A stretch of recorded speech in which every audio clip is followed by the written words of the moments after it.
C'est un métier répandu aux États-Unis, mais encore peu connu du grand public. Il est la personne à qui on fait appel, non pas en cas de bobo, mais pour perfectionner un scénario. Son nom est emprunté à l'audiovisuel anglais. Son équivalent français est l'analyste de script. Vous l'aurez deviné, il s'agit du script doctor. Générique.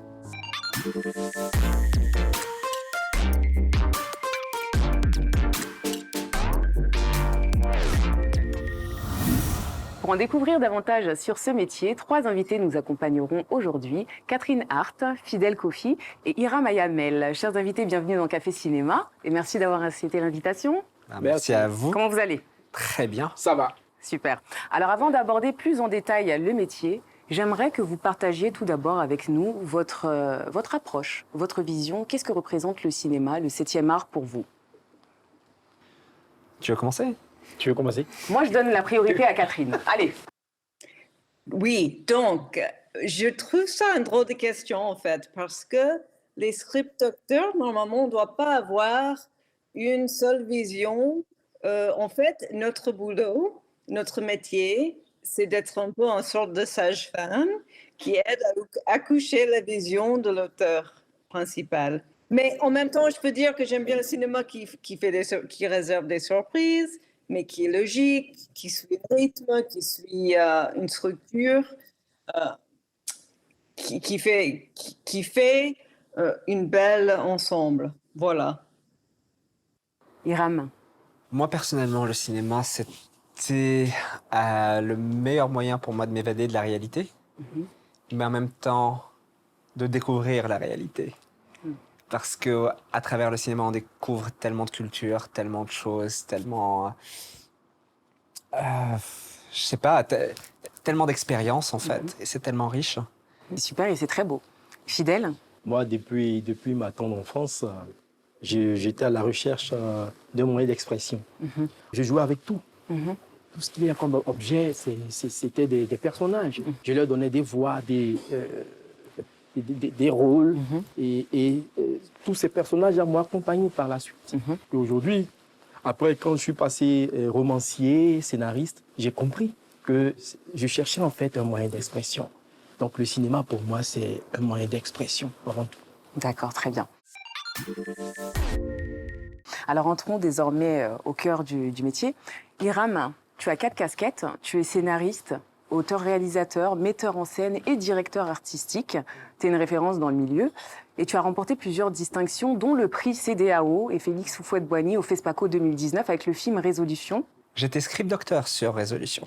Alors aujourd'hui, le métier de script doctor est une profession à part entière. C'est un peu l'œil neuf qui fait la différence dans la rédaction d'un scénario.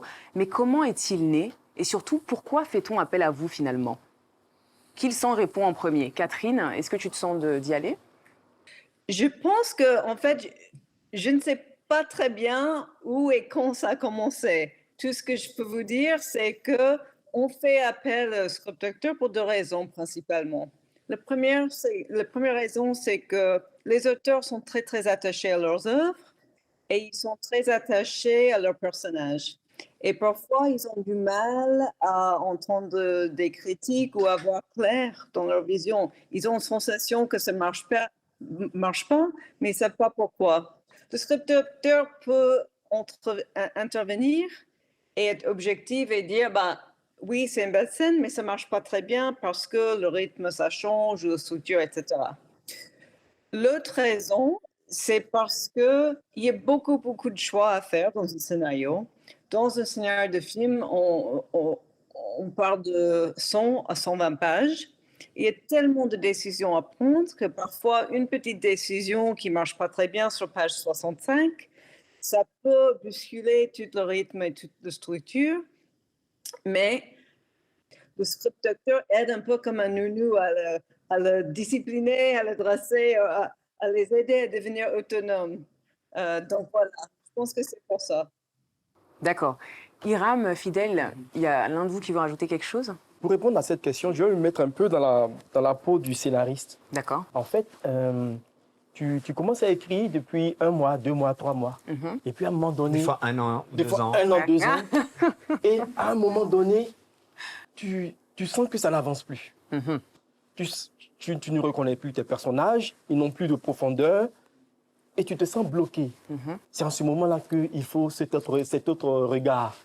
Une personne qui a beaucoup d'humilité, Ouais. en même temps, parce qu'elle ne viendra pas pour écraser ton travail, pour faire pour elle, mais t'aider à te poser les vraies questions. Absolument. Les vraies questions qui vont t'amener à comprendre toi-même ton sujet. Parce que souvent, en tant que scénariste, on pense avoir maîtrisé sa chose. Mais Parce finalement, excuse-moi, sans vouloir te couper, on n'a pas suffisamment de recul. Et vous, vous avez ce recul-là. Ouais, c'est le rôle aussi du script doctor. Très bien.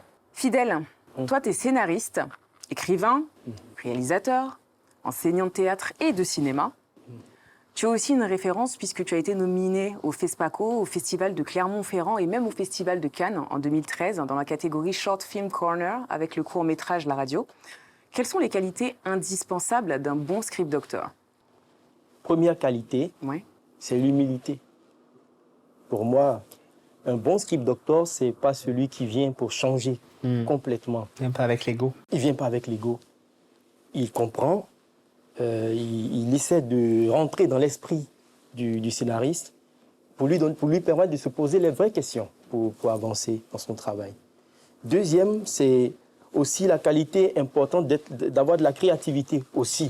Parce que bien qu'étant script doctor, c'est pas lui qui écrit pour le scénariste, quoique dans le milieu américain, le script doctor intervient directement dans le texte. Donc, je mets ces deux qualités en avant, de la créativité, de l'humilité, beaucoup d'humanité Oui.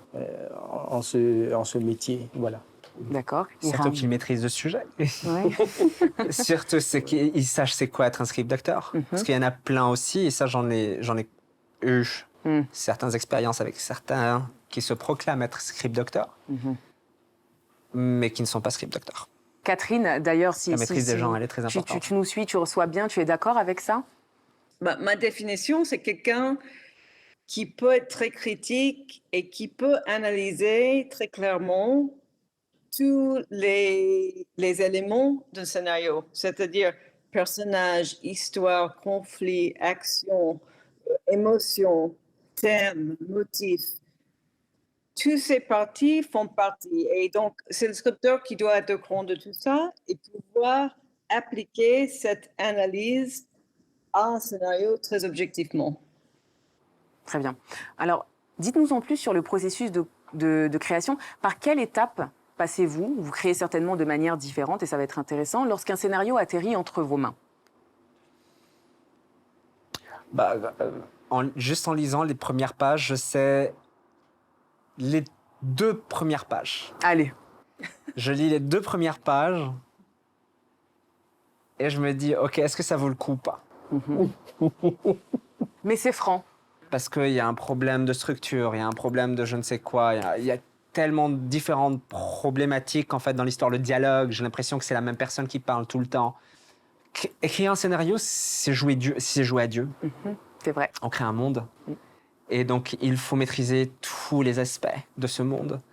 Et donc, s'il y a des endroits où j'ai des questions, je vais poser les questions pour voir est-ce que ça a été fait intentionnellement ou pas. Et en fonction de ça, on essaie de voir comment est-ce qu'on peut préciser. D'accord. Même si c'est un truc où j'ai pensé que c'était une faille, mais sauf que c'était intentionnellement dans une certaine direction. D'accord. Je dis, OK, on va juste préciser ça. Dans cette direction, mais pour que ça soit beaucoup plus compréhensible. D'accord. Visuellement, et même pour les personnes qui vont utiliser le scénario comme une carte pour le mettre devant nous à l'image. Et toi, Fidèle, alors? Je ne m'attarde pas sur la structure d'abord. D'accord. C'est une autre façon peut-être de voir, mais je m'accroche tout de suite à un personnage D'accord. ou à une idée. Parce que je me dis souvent que on balaie du revers de la main parfois des projets très intéressants, mais juste parce que le scénariste n'a pas su structurer sa chose. C'est arrivé de façon brute. Et si des scénarios viennent à nous, c'est justement parce qu'ils ont des problèmes de structure. Comme quand on va chez le docteur, le médecin. On a un petit bobo, on vient parce qu'on a des symptômes. Donc, s'ils arrivent avec des problèmes, c'est vrai, bien sûr, on va travailler sur les problèmes, mais qu'est-ce qui fait que je vais m'accrocher à ce texte? Est-ce qu'il y a le personnage qui mène dans le récit? Est-ce qu'il y a quelque chose de particulier? C'est ça que je regarde d'abord, avant de parler structure. Donc, Catherine, toi, tu es consultante et une experte dans les domaines du cinéma, de l'audiovisuel et des médias. Tu es titulaire d'un doctorat en anglais au sein de la prestigieuse université Harvard quand même. Tu as enseigné la littérature et la scénarisation. Comme Hiram et Fidèle, tu scores en fait en termes de distinction, toi. Et donc, dis-nous, comment tu t'es formé au métier de script docteur? Parce que finalement, est-ce qu'il y a des écoles de script docteur? C'est peut-être différent pour toi du côté anglophone, mais dis-nous, comment tu t'es formé au métier de script docteur? Bon, en fait, moi, j'ai fait un doctorat à Harvard dans la littérature anglaise et américaine. Et donc, pendant 20 ans, j'ai fait mon diplôme et après, j'ai enseigné pendant 20 ans. Et j'enseignais l'analyse et la critique de la littérature, des meilleures œuvres qui existent.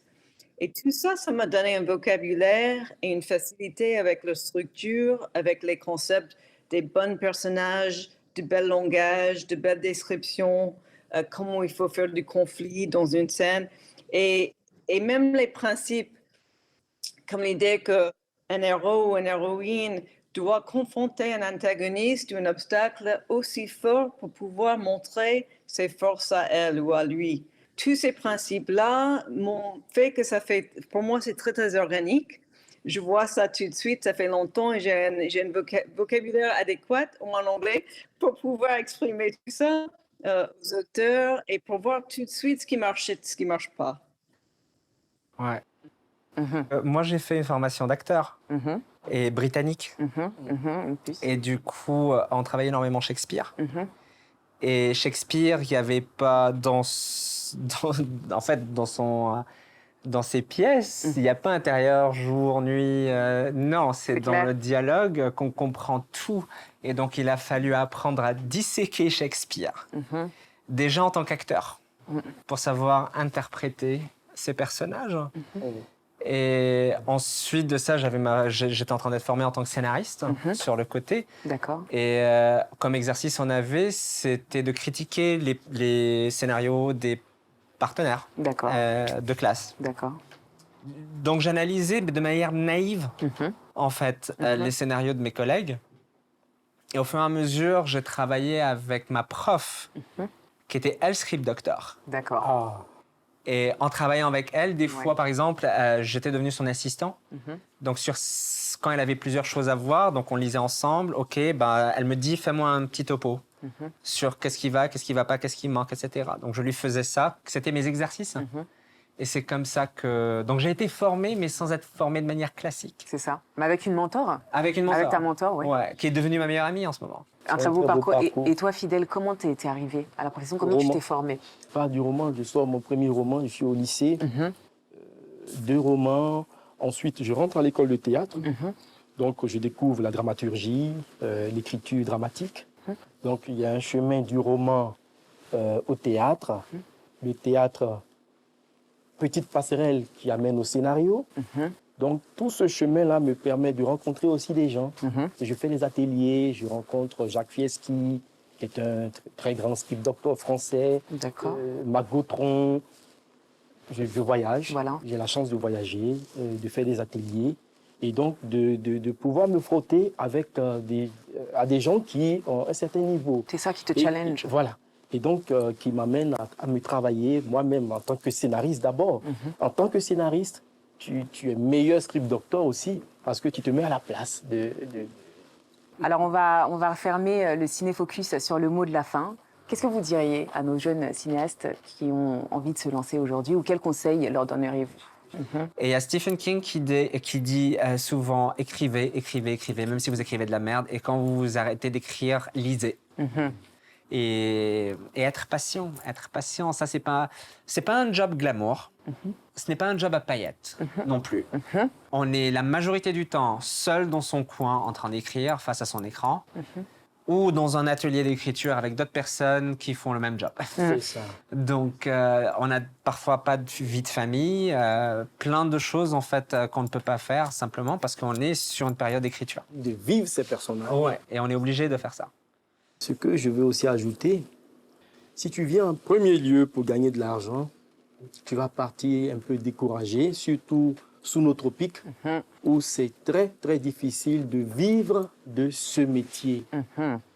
Comme il le disait, on vient par passion. Et Par juste passion. là-dessus, on vient parce qu'on est des commères. Merci. Merci infiniment, Catherine. De rien, merci beaucoup de m'avoir invitée. Hiram, fidèle, pour cet échange. Merci d'avoir communié autour de votre profession. Merci pour votre chaleur et votre générosité. Salut à toutes et à tous. Bienvenue à ce nouveau numéro de Ciné Tuto. Aujourd'hui, on va parler post-production. Tout d'abord, ce qu'il faut savoir, c'est que lors de la création d'un film, la post-production au cinéma est la dernière étape qui va venir finaliser le projet.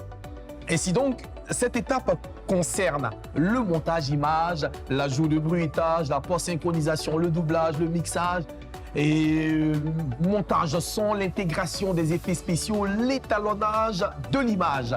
C'est donc tout un écosystème qui constitue le grand groupe de la post-production. Cependant, pour ce numéro de Ciné Tuto, nous ne verrons que le montage et l'étalonnage de l'image. Tout d'abord, je vous invite à faire des recherches afin de trouver le logiciel de montage qui s'adapterait le mieux à vos besoins et à vos attentes. Une fois que vous avez trouvé votre logiciel, l'essentiel du travail consistera à trier et choisir les meilleures prises ou roches, à les couper et à les assembler plan par plan. Ceci, bout à bout, forment des séquences qui forment à leur tour la vidéo ou le film. On introduira également des transitions, des trucages, effets spéciaux, des titres, une bande sonore, entre autres. L'étape du montage est très importante. Elle peut sauver un film ou au contraire le mettre à terre en moins de 2. C'est pourquoi il est vraiment essentiel que le monteur ait un sens artistique très développé afin de retranscrire au mieux l'essence du film. Car en fin de compte, c'est lui, grâce au montage qu'il fait, qui donnera un sens, un rythme au film. En dernier de piste, dans la post-production, on a l'étalonnage qui sert à uniformiser le film du début à la fin, de sorte à ce que le téléspectateur ne voit aucune différence en termes de lumière, comme si tous les plans avaient été pris en même temps. L'étalonnage va aussi donner un aspect professionnel au film en général. Eh bien, si vous souhaitez devenir monteur image, au-delà de la maîtrise des logiciels de montage, il vous faudra être rigoureuse ou rigoureux, être capable de respecter un scénario et de faire un montage de la durée souhaitée avec le rendu voulu. Vous devez avoir des notions de cinéma et savoir associer les plans et guider le cadreur. Vous devez faire preuve d'imagination et de créativité pour faire un bon film. Si vous souhaitez par ailleurs devenir étalonneur, vous devez en plus de la maîtrise des logiciels spécialisés, tout comme pour le montage, avoir un sens de l'esthétisme et de l'artistique très développé. Eh bien, c'est tout pour aujourd'hui. Je vous donne rendez-vous sur nos canaux digitaux qui s'affichent au bas de l'écran maintenant pour poser toutes vos questions. Elles seront sans doute la base de notre prochain numéro de Ciné Tuto. À très bientôt. D'ici là, portez-vous bien. Quant à moi, je vous dis ciao.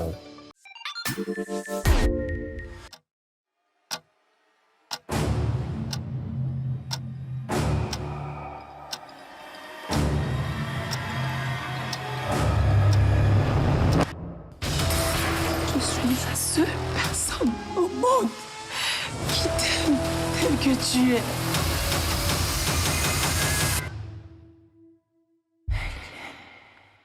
Salut Boris. Salut. Comment tu vas? Ça va, Bienvenue super. dans Café Cinéma. Merci. Merci de nous honorer de ta présence.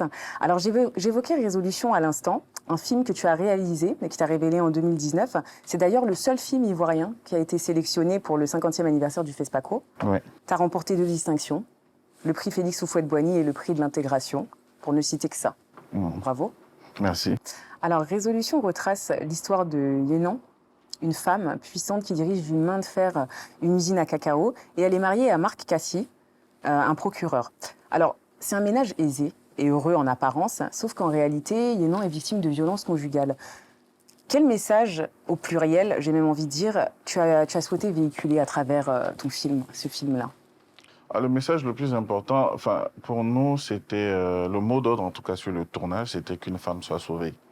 Une femme soit sauvée dans le sens où en regardant ce film. C'est pas que la parole puisse être libérée. Je pense que la parole a toujours été libre, mais sauf qu'on ne l'entendait pas, sauf qu'on n'écoutait pas.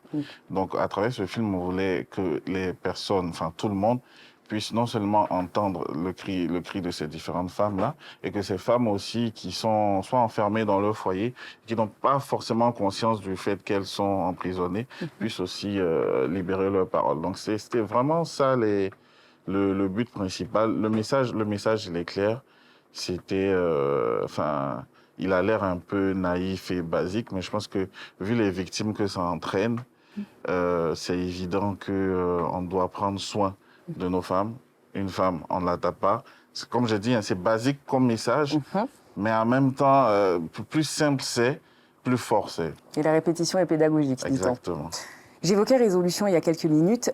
Tu as raflé une multitude de prix et c'était ton premier film. Qu'est-ce qui se passe dans la tête quand on vit ça? Comment on garde la tête froide? Comment on garde la tête froide? Bah, c'est un film, c'est juste un film. On raconte des histoires. Bon, déjà Résolution, je l'ai fait avec Marcel Singh et ça a été produit par Evelyne Ailey, qui est aussi l'actrice principale du film. Quand on a gagné les prix, franchement, quand on partait au FESPACO, on se disait que on va participer. C'était une première pour nous. On va juste participer et puis voilà. Et en arrivant, on se trouvait qu'on était les plus jeunes réalisateurs de la sélection. Donc ça aussi, c'était un honneur. Puis je trouvais ça important quand même pour marquer le cinquantenaire. Parce qu'il y a quand même une transition qui se fait au niveau du cinéma. Et c'était des prix. Pour moi, c'est un film qu'on fait. Quand il est bon, il remporte des prix. Et puis, quand on fait des films qui sont moins bons, on apprend de ses erreurs et on revient encore avec d'autres choses. Un petit mot de la fin, en guise d'encouragement ou de conseil pour les jeunes réalisateurs. Je sais que tu es un jeune réalisateur aussi, mais allez, un petit mot de la fin à l'encontre de tes confrères. Oh, c'est simple, formez-vous. Formez-vous. C'est vrai que en Côte d'Ivoire, un peu partout en Afrique subsaharienne, on a tendance à dire ouais, on va apprendre sur le tas, machin. Je pense qu'il y a des métiers qui sont techniques, il faut forcément avoir une formation. Après, il y a d'autres métiers dans le cinéma où il n'y a pas forcément besoin d'apprendre. C'est des choses qui se sentent, ça se vit. Par exemple, la réalisation, on n'a pas forcément besoin d'aller à l'école. Mais il y a quand même quelque chose de technique dans la réalisation qu'on peut apprendre en moins de temps à l'école et ça prend beaucoup plus de temps d'apprendre sur le tas. Donc moi, je demande aux jeunes de se former, C'est bien d'apprendre, d'aller à l'école si possible. C'est vrai que les écoles de cinéma, ça coûte très cher. Les écoles d'audiovisuel aussi, c'est vrai que ça coûte très cher. Mais il n'y a rien de mieux que de se former. Et puis, voilà, je pense que ça va permettre non seulement à ce qu'il y ait plus de techniciens, parce que, petite parenthèse aussi, quand il y a beaucoup de production en Côte d'Ivoire, on n'a plus de techniciens sur les plateaux, donc c'est les mêmes qui tournent, alors qu'il y a du travail. Et tout le monde ne peut pas faire le même travail, tout le monde ne peut pas être réalisateur, tout le monde ne peut pas être chef de poste. Donc, si on se forme, il y a beaucoup de métiers dans le cinéma, c'est un métier qui nourrit son homme, mais voilà, il faut se former, voilà. Merci beaucoup d'être passé, Boris. Merci à vous. Merci pour tes précieux conseils. On se dit au revoir comme ça. Yes, c'est Pete Bacardi pour Café Cinéma. Là, je suis un mauvais élève parce que j'ai pas de film africain en tête. J'ai des films qui ont été tournés en Afrique, comment dire, que je trouve bien. J'ai bien aimé Le Crocodile, le Botsanga. J'ai bien aimé... à l'époque, il y avait Black Micmac qui était considéré comme un film africain, mais en grandissant, on a compris que c'était plus une recrudescence de clichés, parfois racistes dans le... Quand on était plus petit, on aimait bien ce film, mais en grandissant, on s'est rendu compte qu'il y avait beaucoup de clichés qui n'étaient pas très cool, en fait. Thriller. Parce que j'aime bien les intrigues, j'aime bien qu'il y a une logique intellectuelle dans l'approche cinématographique. Après, il peut y avoir la même chose dans la comédie, mais le thriller, il y a un côté suspense. J'aime bien quand il y a du sang, quand il y a du meurtre, tout ça. L'exorciste. Parce que c'est réel, en fait. Le principe d'exorcisme, c'est pas... Il y a les films d'horreur où on voit les monstres et tout ça, c'est inventé, c'est de l'imagination, mais le principe de l'exorcisme, c'est qu'un prêtre, il y a des prêtres dans la vie de tous les jours qui exorcisent des gens qui sont habité par des démons, donc c'est flippant. C'est vraiment flippant. Eric Ebouane, pour ma part. Je trouve qu'il est charismatique, les James Bond, ils sont charismatiques. Il y a aussi, comment on dit, des démons en dessous. C'est ça, si je prononce bien, ouais, il y a lui aussi. Parce que les James Bond, ouais, ce sont des personnes charismatiques, intelligentes. En tout cas, c'est ce qui renvoie comme profil. Un tueur à gages. Ou bien un gros dealer. Parce que c'est ce que j'aime. Ou bien un psychopathe. En tout cas, les trucs pas sexy, quoi. Voilà, Café Ciné, c'est déjà fini pour aujourd'hui. Merci de nous avoir tenus compagnie. À la semaine prochaine.